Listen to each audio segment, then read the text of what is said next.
Hi everyone, I'm here with another flip through, and this time it is the Akashic Tarot. I had a request actually, somebody saying, hey, can you do an Akashic reading? I'm like, okay, how would I go about doing that? There are, hints here and there in different decks about the Akashic records, and in the Secret Keepers of the Light, there's kind of this hint that there's something about our soul story that goes deeper and far beyond, and that's attached to the Akashic record, and that we can get in touch with it.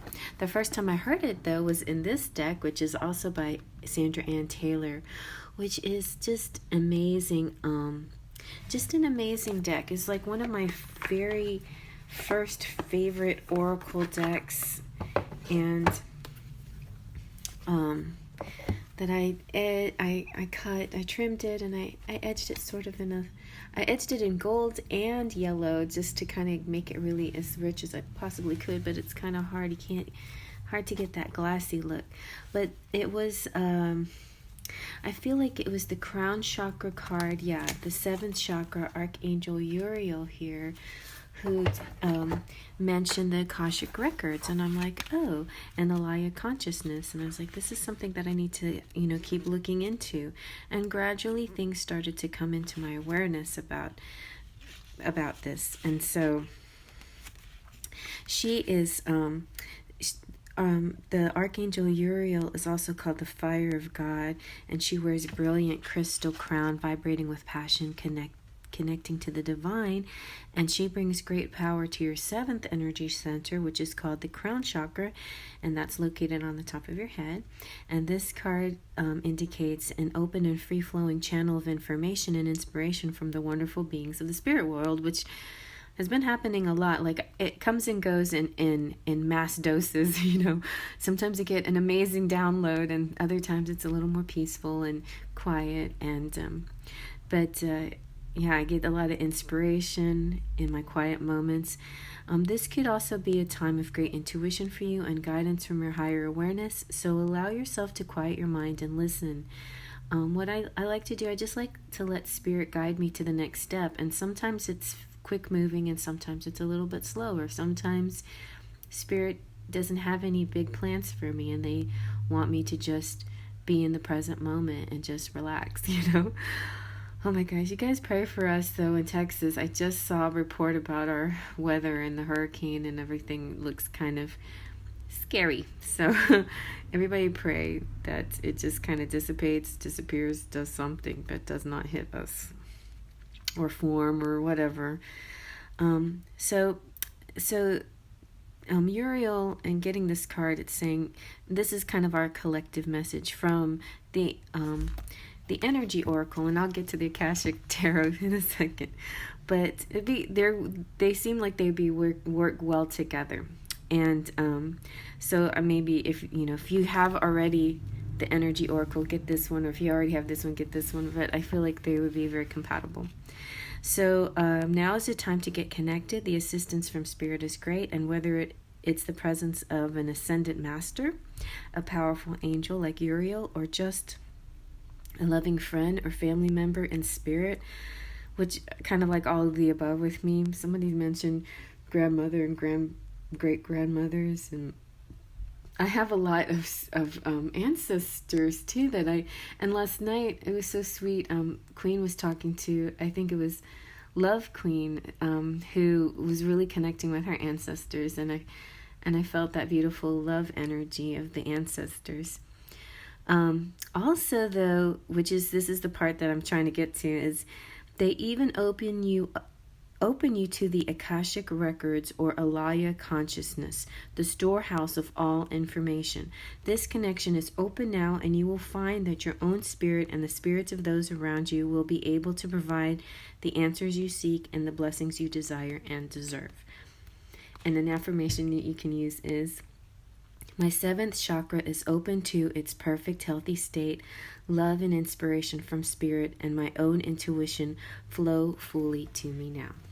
So there you go. So now let's move on to the flip through. I just felt kind of like we needed to get a little charge first, Here's what the backing looks like. It's really pretty, and these are a couple of the cards. I'll put them back in the order. But so they have this really kind of heavy border, which, you know how I am. I'm not really big into borders. I'm not sure though I would cut it though, because the backing has such a nice look to it. And they're not very huge, and they're very soft. All right, so this is a very interesting deck though, because it is not traditional. It's by Hay House. I don't know if it's Hay House particularly, but oh my gosh, it smells so good when you open it. It has this sort of, I don't know what it is about this. I like this little, the green interior. I like the box in general, and it's really soft too. And then there's the back. And I'll shuffle them too if I can remember to shuffle them. So, Sandra Anne Taylor, that's her. She's an amazing writer. Sharon Ann Klinger, she's a pretty good artist, I would say. I feel like the images pack a lot of information, and between the, you know, they're maybe a little bit busy and a little bit distant, and some of them might be a little dark. I don't think it's that important, you know. I think you can stand in here and look at the image if you want to, but the writing of Ann Taylor's is really, really good, and she has kind of a purpose behind this this book, you know, I mean this tarot, you know. She's trying to get in touch with a different energy than traditional tarot does. Let's get that down a little bit. All right, so here's the book. I'm going to spend a little time on the book because there are the major arcana. Every single card has a different title, and some of them I don't even think relate 100% with the traditional tarot titles. You know, so you decide if it feels related to you. Then we have the different minor arcana suits. We have scrolls, roses, and forces and keys. I have a cute little cheat sheet here. This is my suits list. So wands is equal to all of these different things that I have. All these different cards, they've been called crowns. They've been called acorns. They've been called bows and imps, even in the Halloween tarot. But I have trouble kind of relating this deck to any traditional meaning in here. Forces, I guess would be. I'll go over it in pencil and ink later, I guess.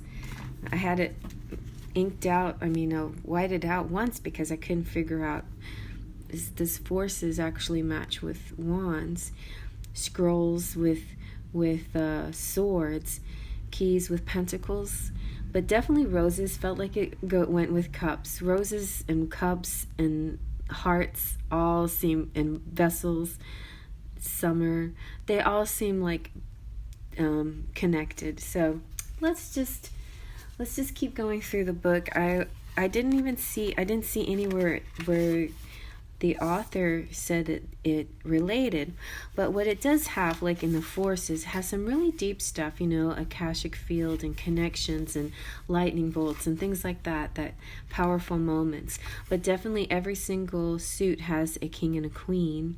They just don't have pages and knights, but every suit has a king and a queen. And so here, this is the introduction. She talks a little bit about Edgar Cayce. Yeah, and he's very important to me too. I haven't read very many of his books, but I remember I did read one, and then from Linda Goodman's book list, you know, she was one of my kind of gurus, and I kind of springed from her, like her list of suggested reading material, and definitely Edgar Cayce is like on everybody's list of suggested reading material. Akashic comes from the Sanskrit word akasa, which means sky, space, or ethers. This is a reflection of how vast and utterly expansive the Akashic records are, going back in time before the ancients and moving in space beyond the universe. The boundlessness causes many to believe that the records are inaccessible and unreachable, but nothing can be further from the truth. The fact that they are held in the ethers mean they are not only in the skies, but also all around you, within you, and indeed everywhere, including these cards. It's kind of interesting, something that I read about the Akasha records. Before the internet was ever dreamed of, that's how it was described, much like how we deal with the internet, this information, the World Wide Web floating into this in the skies kind of thing, the ethers. And so our knowledge of ourselves is kind of in a grid and in a multi-dimensional and multi-layered pattern, kind of like the Matrix. And it's just, this is just like the all information, I mean, that we can tap into.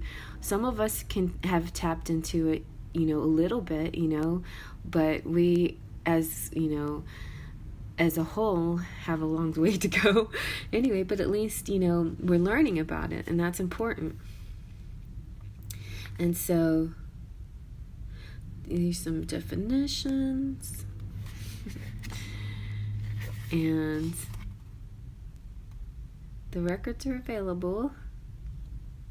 And I'm just I'm hoping that, but my way of learning right now is really providing readings to you. So when I provide a reading for you, then that leads to the next thing, and that's how I learn and grow. It's kind of like it's like when you're a kid and you played a fun game, but it taught you something, that's what, for me, learning has to be like that, so I can connect to it, And so, yeah, I enjoy learning through the tarot decks, and that's why I purchased them. Also, I purchased them because they're beautiful, and I like looking at art. But anyway, so I'm going to stop talking about it so much and maybe show you what it's all about. But it's a really, the book is really goes into detail on how to understand this deck and preparing and and a little bit of spreads, card placement, and telling time could be interesting, something I could take out for you guys. An overview of the spread, and a 1-card pool, 3-card pool, pyramid spread. This pyramid, and wheel of life, etc. And so just goes into the meanings. There's reversed for each one. There's one really interesting one where the meaning, there are two meanings in an autumn and a summer and spring and winter or something like that. Anyway, the seasons, one's above and one's below. So I guess I'll get to that when I'll show you when we get to that. Okay, so let's take a look. Enough of the book. Enough of it. I just felt like this one's a little bit different and a little bit deeper, and it's not like just as simple as looking at artwork. This is actually looking at something a little bit different. All right, so we've got the Oracle of Delphi, which is number 1, the Fool, the Magician, because 0 is the Fool. So the Akashic Library, Archangel Gabriel, Beath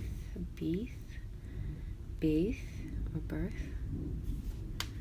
Hilarion has popped up a few times for me recently. The Divine Physician, Fated Meeting, Archangel Raphael, which recently was told to me during the Lionsgate. My good friend, oh gosh, now I'm blanking. Not Valentine. Anyway, the co-creator of those cards, he said that Raphael is your is the angel to focus on this week. And maybe he's actually always been a part of your team, like one of the main ones, part of your team. So I think that's true. And Archangel Michael, of course, has always been a part of my team. The light of the world.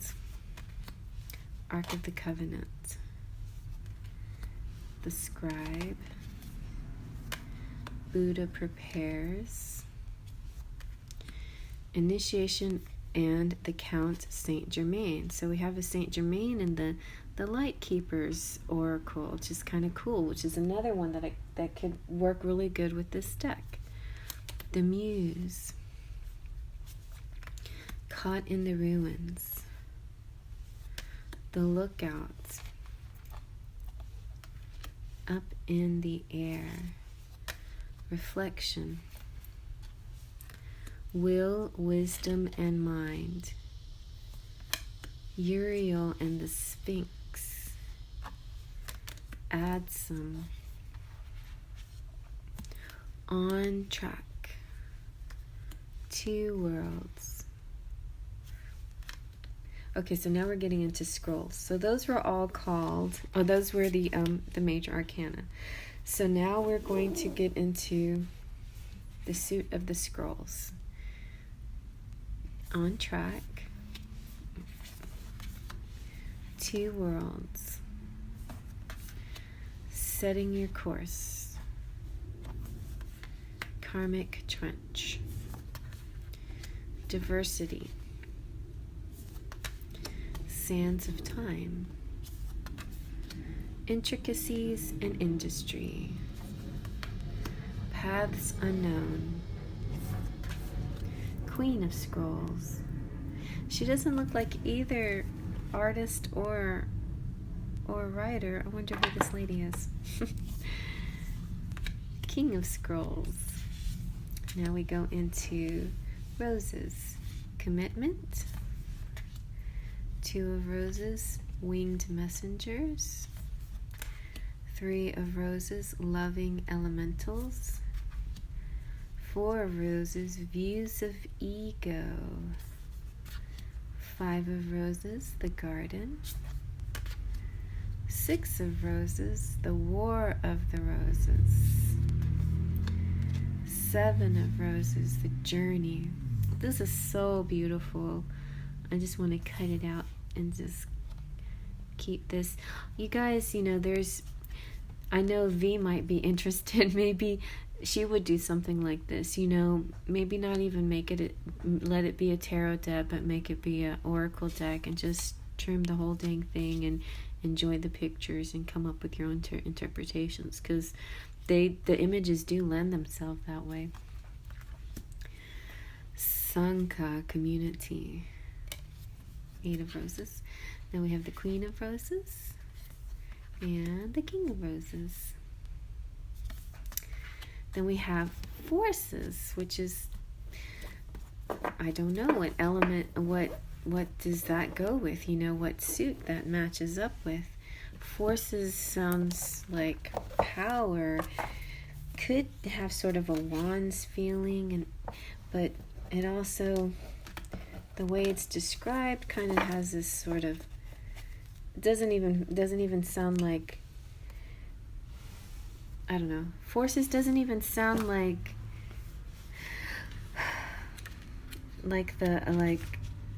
swords, like mental plane. Here, I'll read a couple of the description. So the suit of roses, it compromises relationships, emotions, family, and children, and all that. That definitely sounds like cups. The suit of scrolls reflects world of mind, communication, and study, which would, to me, sounds like swords maybe. But most of these images are pretty cheerful. The keys represents values, wealth, success, abundance. So keys sounds like pentacles. But the suit of forces, it's all about energy, consciousness, and natural law. Natural law states that consciousness creates reality and energy attracts the like energy. these vital powers of forces in the physical and etheric worlds and in your life as well. When you find these cards in your spread, they are not only referencing the outer events in your life, but they are also giving you the guidance about the energy within and around you. So forces are just kind of different. Like, I think that's just a different suit altogether than even wands. So that's the Akashic field. 2 of forces is the willow. 3 of forces is the bird's nest. These are so pretty. I'd love to cut them out. And they're blue. 4 of forces, spring and autumn. Okay, so here's the one where the forces are the ones that have the season right side up and upside down. So here we have autumn and here we have spring. So if it flipped in reverse, I would read the autumn to you. That's how that one works. And then this one works the same way with summer and winter. If it came in reverse, it would be the winter feeling. I almost want to just trim them like that, so you know the shape of it. That would be crazy. Maybe someday if I just got insane and did that. The waterfall, beautiful. Balance. I kind of have a feeling maybe that is what she wanted, you know, but you know, the cards just don't come in that shape. I don't know, we do something weird to the background. The lightning bolt. Isn't that so amazing? The energy behind the forces suit especially, really, really beautiful. Makes me want to go into it deeper and just cut out all the things that are not necessary, you know? The Queen of Forces. And then the King of Forces. All right. And then we have the keys. Oh, yeah. Okay. And then we have the One of Keys, the Architect. That's really cool, going back into ancient times. We've got the 2 of Keys, the Treasure. 3 of Keys, the chess game. That's neat. 4 of Keys, clearing the way. Then we have the 5 of Keys, wishes fulfilled. 6 of Keys, iridescent moon. 7 of Keys, the Ascent. That's really cool. 8 of Keys, the Master Artisan. And then the Queen of Keys and the King of Keys, which is really pretty too. Very knightly. Very knightly. Alright, you guys. Well, I hope you like that flip through of the Akashic Tarot. It's very special, unusual, but I think I will be using it, you know, for some very special, unusual readings for us. I like to try all kinds of things, and I kind of wanted to use it on my private reading today too. So I wanted to show you, and then bless it, and then get it into the circulation, so to speak. So thanks for your patience, and faith, trust, and pixie dust.